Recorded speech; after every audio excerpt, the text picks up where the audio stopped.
Hi, my name is Madeline Rugh, and I'm here at the Navy Gear Museum in Shawnee, Oklahoma. And we are filming a series of vignettes about nature-assisted art therapy. And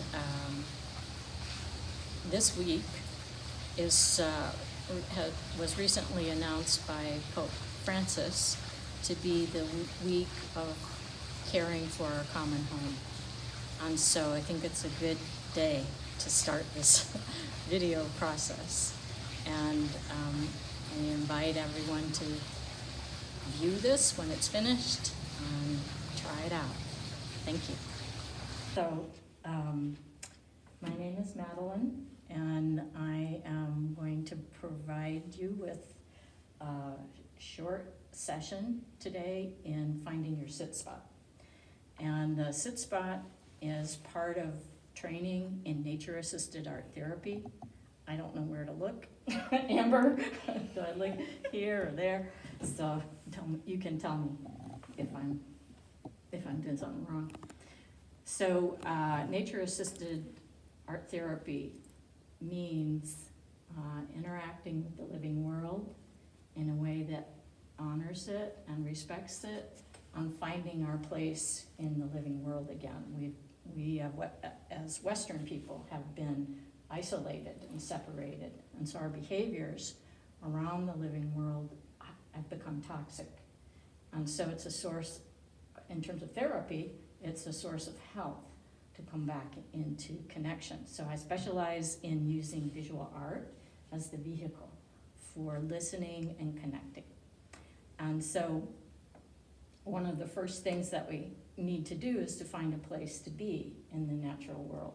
And that's called a sit spot. And as we were just discussing, sit spotting is something children do very naturally. And most people, if they think about it, will remember a place that they would go ritually to kind of sit and be by themselves and maybe play imaginary games, whatever it was that happened.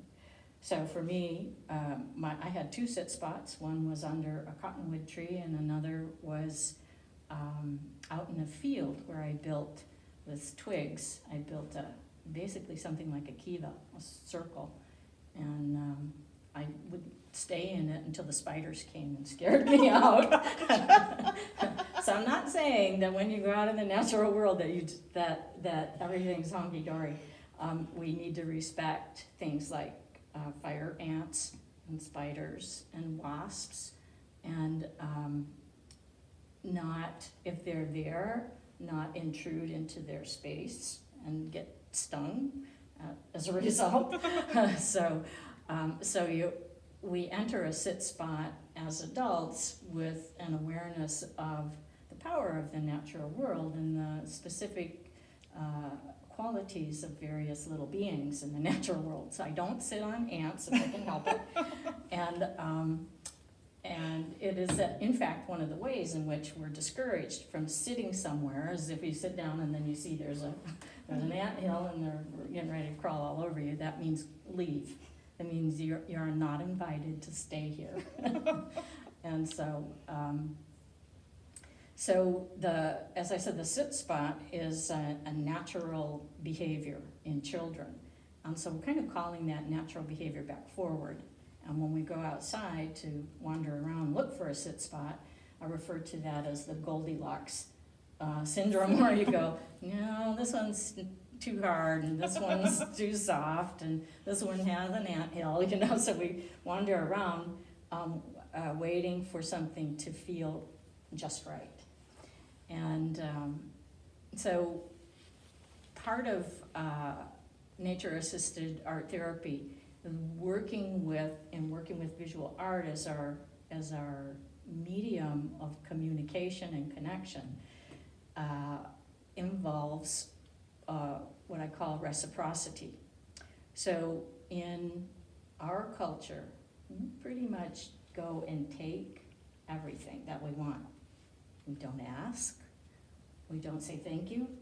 And so a critical practice then is the practice of reciprocity. And that's done with the crane bag, which is a very simple process. It's just like a little medicine bag. These are like tops of jelly jars. Somebody cut these out, so I kept them. And so you could use an old T-shirt. It doesn't matter. You don't have to go buy anything. And then if you can sew, you can get what's called floss, colored floss, and because it's a little bit thicker than thread, and you can do a base stitch all the way around your, can you see this? Base stitch, sorry. You get that? A base stitch, and I can pull it out and show you, but it's just go in and out and in and out. And it's uneven. That doesn't matter, but it does matter that you make it, because I could go buy this for like $1 somewhere, but I didn't make that, and part of coming back into contact with the natural world is coming back into contact with your creative capacity. And so you need to love what you can do, love what you make. And so this is a base stitch. You can see where I went all the way around. And then I can pull this closed and then tie it off. I have little beads too. I could slide a bead on here if I wanted a bead. Inside the crane bag, this is a Celtic variation on the medicine bag, which would be indigenous, Native American, First Nations people. So inside the crane bag, you need to put something. I often have students put birdseed in it because, again, we don't have a tradition of working with plants as sacred. And so for Native Americans or First Nations people, corn is sacred, tobacco is sacred, and those might be the things inside this bag. I happen to have corn because I was feeding a duck, but so I'm gonna put corn in it, but normally I would have birdseed. And that way I have something to give when I visit an area, my sit spot, and when I leave, I can give the sit spot something that a mouse or a bird or some other creature might like to have, a little piece of corn or a birdseed. And so this is for reciprocity. And so when you make your little crane bag, you want to remember that that's what you're doing, that you're stopping a pattern of interaction about taking and not saying thank you. So this is to say thank you, and to acknowledge that you're receiving something and you're giving something. And you're also asking for permission to sit where you sit. We don't just go thump ourselves down and grab hold of the tree and whatever, move the rocks, without asking for permission. This is your reminder of reciprocity. You can stick it in your pocket. You could hang it, depending on how long this is, hang it around your neck, whatever you would like to do. So, and for people who can't sew or don't want to, you can poke holes with a scissor and get something thick, like a hunk of yarn, and run it through. Same way, in and out, in and out, in and out. And then I just tied some little metal bead, well, what are these called? Bugle beads? No, beads. They're not bugle beads. There's a name for them, I don't remember. Untie something off. So that is the crane bag, and that's its function, is practicing reciprocity, and we'll be using it as we look for our sit spot. Okay. Hi. I'm back. So what I'm showing you here are the sorts of things that I would carry with me to a sit spot. And I just have you can have a grocery bag. I have a small backpack that I put things in. So as we mentioned before, you have your crane bag so that you have something to say thank you, for give and taking that is more appropriate. And then you'll need a blanket or a towel, and you can just use an old one. I was given this beautiful, it's small, beautiful little Pendleton. and it's just right. So I can like stretch my legs out, you know, go barefoot. And so it's my sit spot blankie. And so, but as I say, you could use a towel. Any way that you can ritualize this process. So every time I go out, I have certain things. These are among them. Sometimes the art supplies change because of what I'm going to do. So next time we film, we'll be looking at the touch drawing. So I'll have different art supplies for that experience. So you'll need a towel or a blanket. You can also, if you have a grocery bag, you can bring a pillow too if you want. So it's okay to go to sleep at a sit spot. Then everything can talk to your unconscious. Water. I have something to drink. I usually don't bring food with me because I want to just stay focused, not like eating and then all my focus goes in my stomach. So I want to stay focused on what's happening. The other thing that you'll want to have, sorry, mine's all crunched up, I didn't iron it, is a bandana. And I'll be showing you shortly when we go outside to look for the sit spot, how to use it. So the bandana is used to blindfold yourself so that you practice listening with your fingers, your sense of touch and sense of smell and your hearing. About 50% of our neocortex is for vision. And we need to close that off for part of this so that we open up our other senses, our other ways of engaging in the living world. So I always recommend that you have a bandana. And then the art supplies could be as simple as some kind of a little notebook. And I like the green, shiny, this is a crow thing, shiny, so I had to get that. So some kind of a little notebook. And when you select things, take your time. Take something that's beautiful to you. So we're not just grabbing something and who cares, you know, this is to become very mindful. The whole process is a mindful process. So I like that because it was shiny and it's small. It fits in my bag. And then I have a green pen that goes with it. So I may just use that. I may just record words or a thought or a feeling or a memory when I'm at my sit spot. So that needs to be accessible. That goes in here. This little pouch was a gift from a friend in Canada. And then I have other art supplies. Now your art supplies could be some colored pencils or markers. I like Conte crayon. So I have a little box, little tiny box. Isn't it cute? Little box of Conte. So you'll find materials or media that you like. This is really old, but it's watercolor. It opens up, and so I can, there's a little paintbrush. Where'd it go? Oh, it's under here. Sorry. There's water in here, not whiskey, and although, and there's a little teeny weeny paintbrush right in here that's capped. And so you have little palettes here to mix colors and a little sponge. So I like all the tiny stuff. So I close that up, put this on here. And so I have that, this, and then I have a sketchbook. And this was, was a gift from a friend in Canada.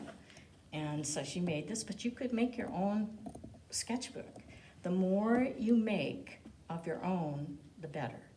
We're afraid of our own creativity, and we're exposed to so much that is really high-tech, manufactured images, virtual reality images. You know, the video games that kids play are so high-tech that they're rejecting their own inner dreaming and their own inner images. So anytime you have an opportunity to make something, make it yourself if you can. So, or when you buy something, take your time, make sure, I like how this feels in my hand. Take your time. All of the media whether it's watercolor or the Conte or colored pencils, all visual media come from the natural world, come from the earth. Those are gifts to us to use, so we want to use them consciously. Hold them, say thank you. Thank you for the minerals that made all the colors, in there, which I love. And thank you for the water, to move the watercolor. And if there are little hairs in your paintbrush, where did that come from? So always take your time, hold your materials. Remember that this all came to you as a gift. Yes, we processed them as human beings, but we're processing the living earth. So all of this is that reciprocity. That's our first skill that we're learning as we begin our nature-assisted art therapy practice. So we are outside behind the Maybe Gare Museum on what used to be St. Gregory's property. I'm not sure whose it is now, OBU. And we are looking for our sit spot. So two things that I want to say about that before I start wandering is this is about finding your sit spot, and finding is one of 4 primary sort of ancestral ways of orienting to art making. So everyone knows how to find. You find things in the grocery store, you find things at yard sales, so we all know how to find. One caveat to that is that in this case, finding is not just about you finding something, because then you're oriented around you as the one that makes everything happen, but that you are found. So when you're looking for a sit spot, or anything else for that matter, when you're trying to find something, whether it's a stick or a stone, something, how you find is because your attention is attracted to something. The point here is this is a living world.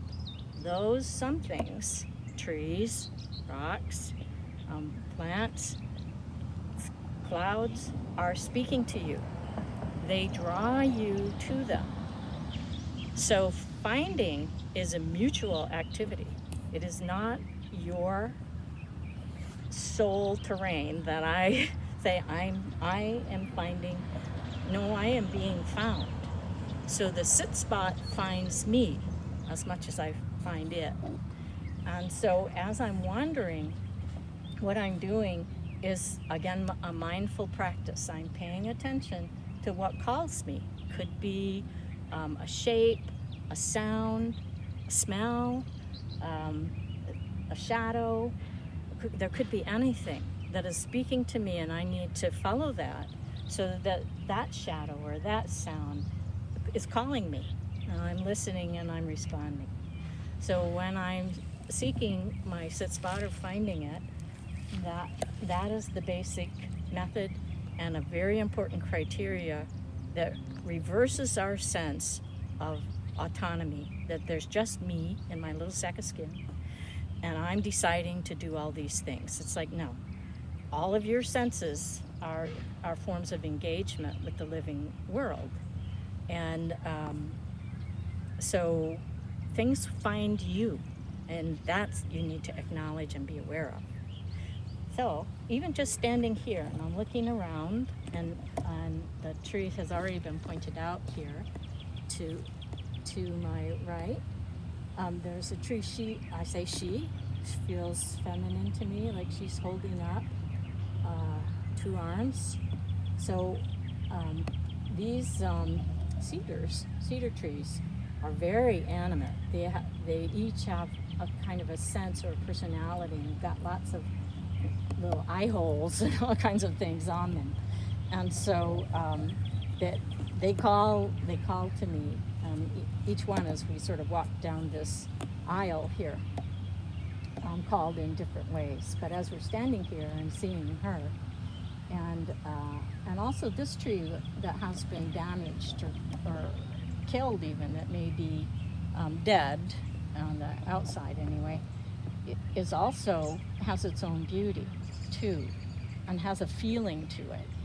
So these are things just in my immediate visual terrain that are kind of speak to me, and I would go up to them and ask, may I sit with you? I'm looking for my sit spot. May I sit with you? And if I still feel that attraction, then I'll unpack my stuff and sit down. And then Goldilocks it, like, no, okay, maybe not. And get up and wander around some more. But I ask first, may I sit with you? See, this is, these are our living relatives. And so you don't just plop down. And you don't expect even necessarily responses until you have come to sit over and over. So sit spotting, the other criteria for sit spotting is that you go to it. I go every day, but even if you can go just once a week, that's good. And if you go once a week, everything will begin to notice you.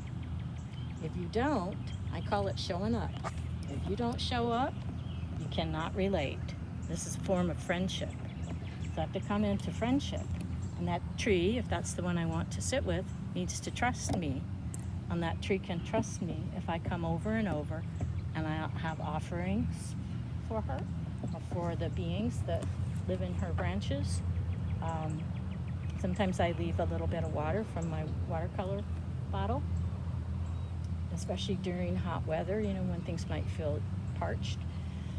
So those are the sorts of things that go through my mind. So why don't we just go to her first, since she seems to have drawn my attention, and then I'll show you how we use the blindfold and what I might be registering in terms of writing or visual recording. So what I couldn't see, now she changes as we come closer, and what I couldn't really see was these two sawed-off sections here. And so she's had her limbs removed with equipment, and still her body flows around like water, like hair, flows around those areas. And she's got a split here in the center, and probably those two areas have been cut off too, which has created this sense of the raised arms. So I'm just kind of noting, and then her bark, those are like hairy bark. Those are like fuzzy bark. Well, it's like a coconut. It's a little bit, raggedy. So I'm actually paying attention. I'm touching her with her permission. I had the sense that it was okay immediately to approach and to touch, and feeling her warmth. Once you become more sensitized to this, trees are alive. She's drawing up nutrients from the soil. She's bringing in the light from the sky, from heaven. And so trees and people, we have the limbs and trunk, roots. We even speak of ourselves in the same way. So I have this very strong connection with trees. And next, I'll kind of look around at the earth here. So I can see, it's a little hole here, so I can just check what might be little tiny bits from ant activity. This over here suggests ant activity, and maybe this is a little nesting site of some sort. So I don't want to sit on any of that. That may not be the best spot. And I'm looking, I don't see, I don't know what this is. Oh, hello, sorry. You're trying to hide. I'm sorry. Look at you. Black with gold. So you have to be very cautious about where you sit, because you're sitting on other people's homes. And she's got some nice, like, gold, mossy or lichen-like stuff here. So I might walk around the tree and see, is there a spot where it might be okay for me to sit. I'm also checking for ant activity going up and down the trunk. I'm not seeing anybody right this moment, but this is the most beautiful tree with all of these curves and these hidden spots. Now there's an ant walking up over here, and there's one right there. So I didn't see them at first, but I see them now. So I know that there's ant activity here. And again, I don't want to disrupt that. Here's an area, same as in the other side, where the soil's kind of ground up real fine. That's probably ant work. And since I see some red ants on here, I'm gonna sit on it. Let me look on all the way around. So I go all the way around to check and see if there might be a spot. So if I couldn't sit right up against her, I could sit a little ways away too. I don't have to have my back against the tree. Inside here is some more of these sort of dried grasses up in here. I don't know if someone made something here or this got up here through high water. I don't think anything would flood that far. But so there's this soft dried grasses, and there's probably life, little insects and things underneath that.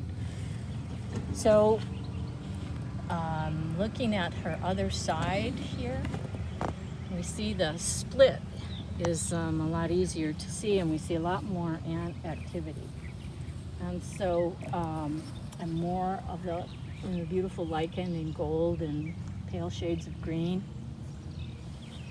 So what I would do if I wanted to stay here and I felt like it would be okay is I would sit a little bit away from her, or put my my blanket or my towel or whatever I had out over here so I could still look at her. I might choose a side that I want to sit and observe. So once I've looked at all these things, I can record this in writing. I could just get out my watercolors and splash around in it. It's not about naturalistic drawing skill. It's about recording who's here, how I feel about it, what sort of colors do I see, textures, and then that is an acknowledgement of this space. So since we have a little shady spot here, I'll show you. I'm going to do what I just said, and I'm going to sit on this side so I can sit in the shade. Now, even though I'm moving away from her, I see the little areas where there are other little anthills out here, but I may be able to have a seat. What I'll find out is if I get crawled all over, that okay. So I have placed my blanket a little ways away from the tree so that I can look at her and then not disturb the ants that are sheltering there.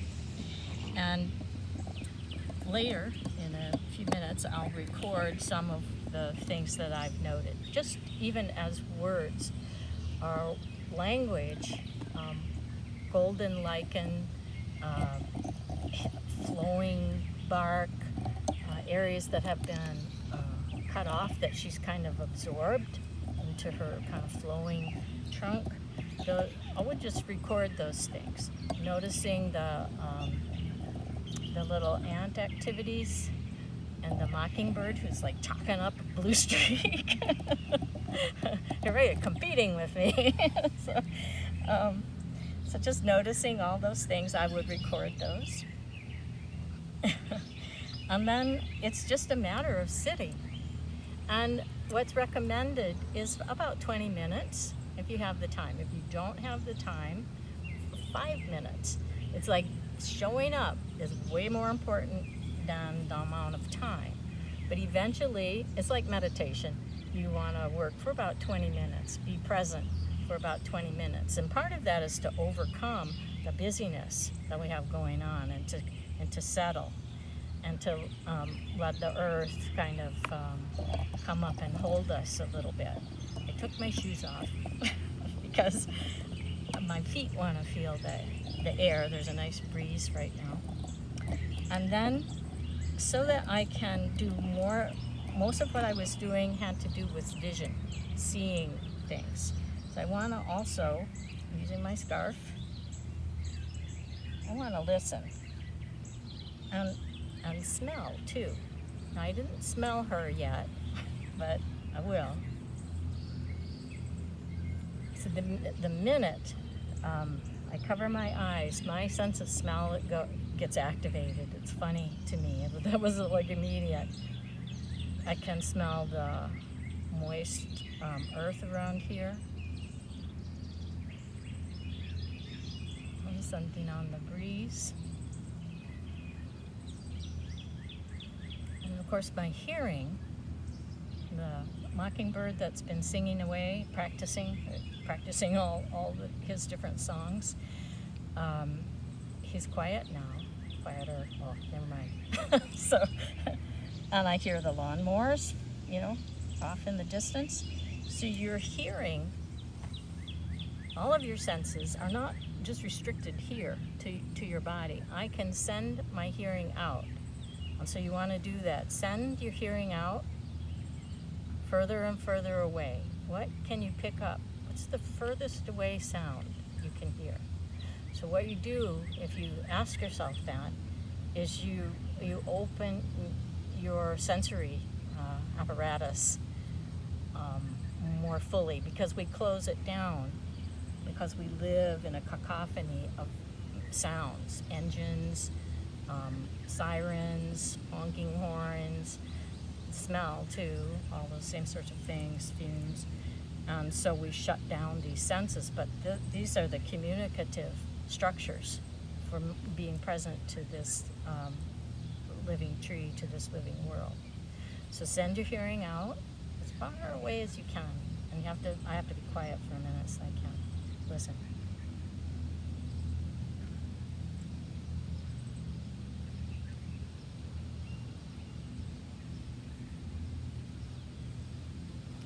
So another thing that I'm noting is I can actually hear the rush, which sounds like a whooshing sound of traffic quite a ways away from here, which may be on that 177 out here to my right.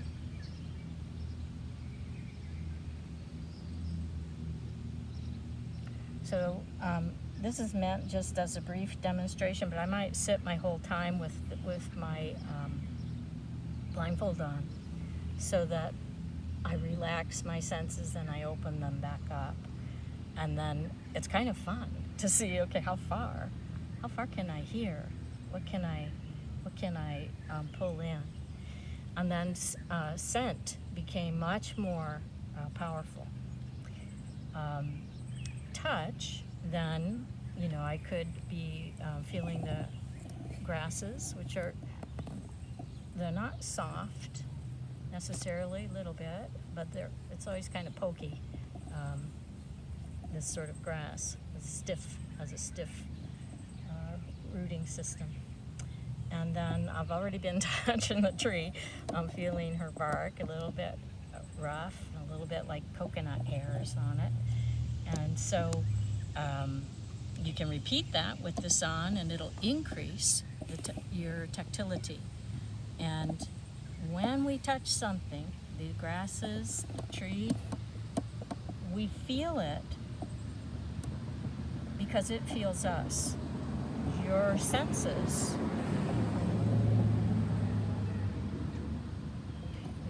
are the interface.